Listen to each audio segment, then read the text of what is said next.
આ રતિનો પ્રકાશ છે, એનો મહિમા છે.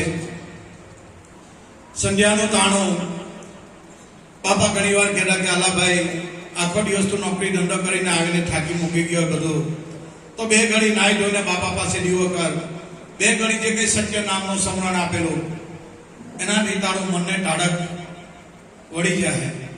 આ સંધ્યા આરતીનો મહિમા. સંધિ મળે, જ્યાં બેની સંધિ મળે બસ ત્યાં રતિનો પ્રકાશ રમી રહેલો, સ્વયં પ્રકાશ છે. બસ આ સંતોની ગૂઢ રહસ્ય.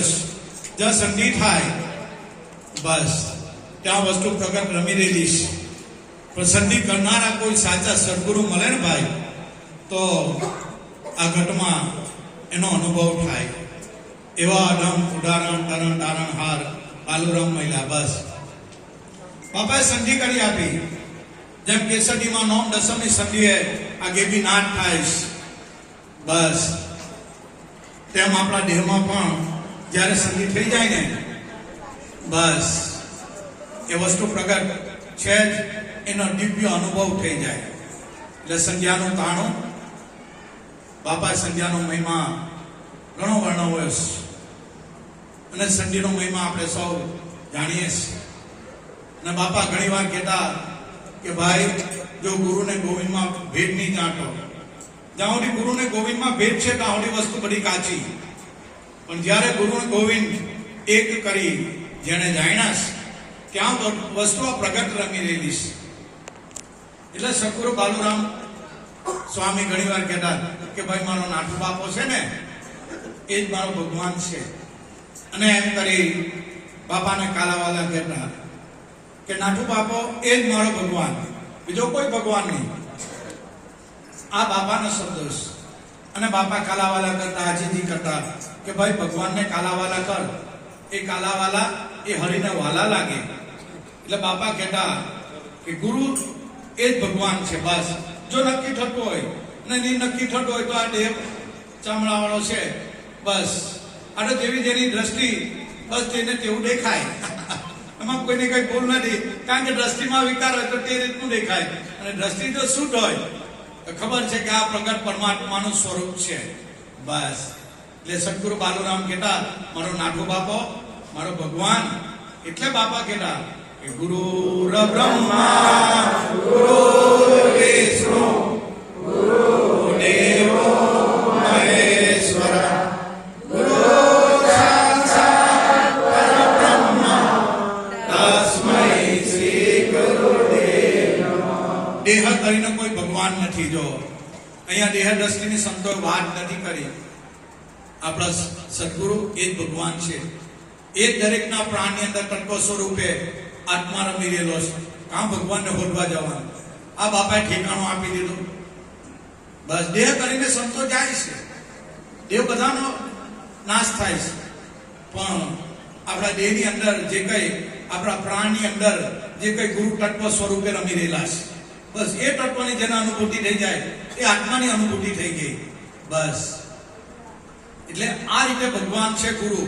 ચામડાનું શરીર એ ભગવાનની, એની અંદર પ્રગટ પ્રભુ છે. પણ કોઈ આ તો પારખનારા કોઈ રટન પારખ છે. કોઈ પારખની દ્રષ્ટિ જેને આવી કે ગુરુગમની જે દિવ્ય દ્રષ્ટિ જેને મળી જાય બસ. અને દરેક સંતોનો પુરાવો છે. જે સંતોને આત્મજ્ઞાન થયું, પોતાના સ્વરૂપનો અનુભવ થયો, પહેલા પોતાના ગુરુની અંદર જ ભગવાન દેખાયો. જો આ દરેક સંતોની વાત પહેલા પોતાના ગુરુની અંદર જ એ પરમાત્માનું સ્વરૂપ એને નિહાળ્યું છે, એનો અનુભવ કર્યો છે. ત્યારે બોલ્યા કે ગુરુ બ્રહ્મા ગુરુ વિષ્ણુ ગુરુ દેવો મહેશ્વર. આ ગુરુ સાક્ષાત પરબ્રહ્મા. બસ અને ગુરુ તો સર્વે સર્વા છે, આપણા સખા બી છે, માતા પિતા બી છે. એટલે સદગુરુ બાલુરામ કે મારો નાથુ બાપો છે ને એ મારું સર્વસ્વ.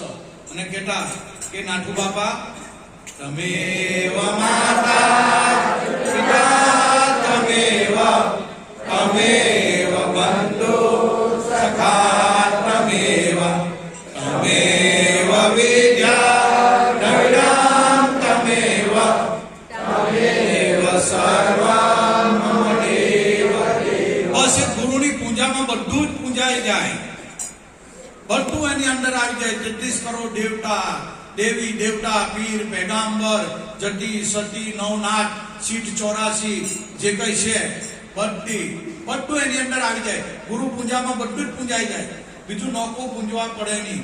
એટલો ગુરુનો મહિમા છે. આ જબાનથી એને ઉકેલી શકાય એમ નથી. ગુરુનો ગુણલા આપણે તો શું ગાય, આપણાથી કઈ નહીં થાય. આ જબાન ટૂંકી પડે, એટલો ગુરુનો મહિમા છે. બસ એક ગુરુને ખાલી પાવના પૂજવાથી 14 લોક પૂંજાઈ જાય. એટલે સંતો કહે ગુરુ પદ પંકજ પૂજતા 14 લોક પૂંજાય. શિવ વિરંચી શારદા સદગુરુ તણા જસ ગાય. બ્રહ્મા વિષ્ણુ મહેશ આ દેવી દેવતા પીર પેગામ્બર બધા ગુરુના જસ ગાય છે. આ ગુરુની અંદર બધું સમાવેશ થઈ જાય છે. આવું ગુરુનું માટમ છે ભાઈ. એટલે આપણે તો ભાગ્યશાળી કે આવા કેસરીથી નાટુ બાપા આવ્યા. નાટુ બાપા આશીર્વાદ બાલુરામ સ્વામીને આપ્યો અને બાપાએ આ પસારો બધો કર્યો. એ બાપાની કૃપા છે. એટલે ગુરુ એ સર્વે સર્વા છે બસ. અને છેલ્લે બાપાએ મૂળ રહસ્ય બતાવ્યું છે અને કીધું જ્ઞાનની ગતિ બતાવીશ. અને જ્ઞાનની ગતિમાં બાપાએ શું કીધું? ઓમકારમ બિંદુ સંયુક્તમ નિત્યમ ગાયંતિ યોગિનઃ કામદં મોક્ષદં ચૈવ ઓમકારાય નમો. ઓમકારનો નાદ, ઓમકારમ બિંદુ સંયુક્તમ, જળ અને ચેતનમાં જે રસ રૂપે છે એ જડીબુટ્ટી પકડી લે બસ. આ સંયુક્ત છે, જળ અને ચેતનની વચ્ચે આ પ્રભુ રમી રહેલા છે. ની જળ કહેવાય ની ચેતન કહેવાય, બોલતી બંધ થઈ જાય. બસ ખાલી દિવ્ય અનુભૂતિ સ્વની. એટલે સંતો કે ઓમકારમ બિંદુ સંયુક્તમ નિત્યમ ધ્યાનમ યોગિનામ. નિત્ય યોગી લોકો આનું ધ્યાન કરે છે ઓમકાર નાદનું.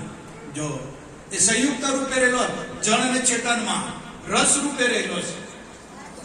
ઓમકારમ બિંદુ સંયુક્તમ નિત્યમ ધ્યાનમ યોગીજનો કામધામ મોક્ષદમ ઓમકારાય નમઃ.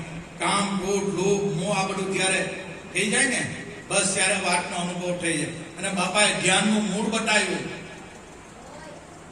ધ્યાનનું મૂળ બાપાએ બતાવ્યું કે ધ્યાન મૂલમ ગુરુ મૂર્તિ પૂજા મૂલમ ગુરુ પરમ મંત્ર મૂલમ મહાવાક્યમ મોક્ષ મૂલમ ગુરુ. બસ આ એક સાખી સમજાઈ જાય ને ભાઈ, બહુ થઈ ગયું. બીજું સમજવાની જરૂર નથી. આ સંતોના પુરાવા છે. ધ્યાનનું મૂળ આપણા સદગુરુ છે. ધ્યાન મૂલમ ગુરુ મૂર્તિ પૂજા મૂલમ ગુરુ પડમ. જેની પૂજા કરવી તો ગુરુના ભાવના પૂજી લો તો બધું પૂજાઈ જાય, બીજું કઈ પૂજવા નહીં પડે. પૂજા મૂલમ ગુરુ પડમ મંત્ર મૂલમ મહાવાક્યમ. જો આ મહાવાક્ય છે, જે સદગુરુ મહામંત્ર આપેલો છે ને આપણને, જે સત્ય નામ આપેલું છે મહામંત્ર છે. ધ્યાન મૂલમ ગુરુ મૂર્તિ પૂજા મૂલમ ગુરુ પડમ મંત્ર મૂલમ મહાવાક્યમ. આ ચારે ચાર વેદનું મૂળ છે, મહાવાક્ય છે. જેમ ચારો વેદમાં અહમ બ્રહ્માસ્મિ તત્વમસી પ્રજ્ઞાનમ બ્રહ્મ અહમ આત્મા આ વેદનું મૂળ છે, તેમ મંત્ર મૂલમ મહાવાક્ય આ મહાવાક્ય છે. અને સંતો પુરાવા આપે છે. જે મહામંત્ર આપેલો છે ને એ મહાવાક્ય છે. એનાથી મોટું બીજું કોઈ પદ નથી. એ સોહમ પદ છે. એ જ તમારું મારું સ્વરૂપ છે. બસ એ પદમાં જેની સુરતા ભળી ગઈ બસ પોતે પોતાના સ્વરૂપે થઈ ગયા. આ ધ્યાનનું મૂળ છે. સંતો આ મહાપદમાં મસ્તી મારી બસ એ જ મસ્તીમાં મોજ કરી ગયા પોતાના સ્વરૂપમાં. આ મહાપદ છે. ચાર વેદનું મૂળ બસ એ આ છે. અને એનું મૂળને બાપાએ વાત કરી અને એ વાતમાં ને વાતમાં બાપાએ ઈશારો આપ્યો. સોહમ અસ્મિ ઇતિ વૃત્તિ અખંડા. આ ચારો વેદની બહારની વાત છે. આ સૂક્ષ્મ વેદમાં આ વસ્તુ પડેલી છે. બસ આ સંતોએ વાત કરી. ઇતિ વૃત્તિ અખંડા. બસ સોહમ અસ્મિ ઇતિ વૃત્તિ અખંડા. અસ્મિ એટલે તું પોતે જ છો. બસ આ બાપાનું જ્ઞાન છે. એટલે આપણે તો બહુ કે ધ્યાન મૂલમ ગુરુ મૂર્તિ પૂજા મૂલમ ગુરુ પડમ મંત્ર મૂલમ મહાવાક્યમ. જે મહામંત્ર છે ને એ ભગવાન છે. બીજો કોઈ ભગવાનને હોડવા જતા નહીં ને મળે નહીં ને નિરાશ થાય ને પાછા આવી આવીને બાપા પાસે જ આવે. બીજું કાંઈ છે નથી. બસ. અને મોક્ષ મૂલમ ગુરુની કૃપા. બસ એની કૃપા ને વાલા આ વાટ ગળે ઉતરીને આ અનુભવ થાય. છેલ્લે તો ગુરુની કૃપા. બસ બાપાને સમર્પિત થઈ જવાનું. બસ બાપાને દરેક કાર્યોમાં આગેવાન રાખવાનો. આજ સદગુરુ બાલુરામનો સંદેશ, ભાઈ બાપાને આગેવાન રાખ. દરેક કાર્યમાં બાપાને આગેવાન રાખે એ કાર્ય સક્સેસ મળે આપણને એ કાર્યમાં. એટલે બાપા કહેતા ચાલ બાપાનું નામ લઈને જજે, બાપાને આગેવાન રાખ, બાપાને સમર્પિત થઈ જા. આ જ ભક્તિ છે. એટલે દૂર દૂરથી મારા ગુરુભાઈ ગુરુ બહેનો આવ્યા છે, જેમને મહામંત્ર મળ્યો હોય એ બાપાની સાંજ દ્વારા બાપાની બંદગી કરી લે. અન્ય ભાવિક ભક્તજનો જે ઈષ્ટ દેવતાને માનતા હોય એ 2 મિનિટ આપણે પ્રભુને પ્રેમથી કાલાવાલા કરી લઈએ, ભગવાનને આરાધી લઈએ, એને આપણે વિનવી લઈએ. બોલો સત્ય ગુરુ દેવ કી જય.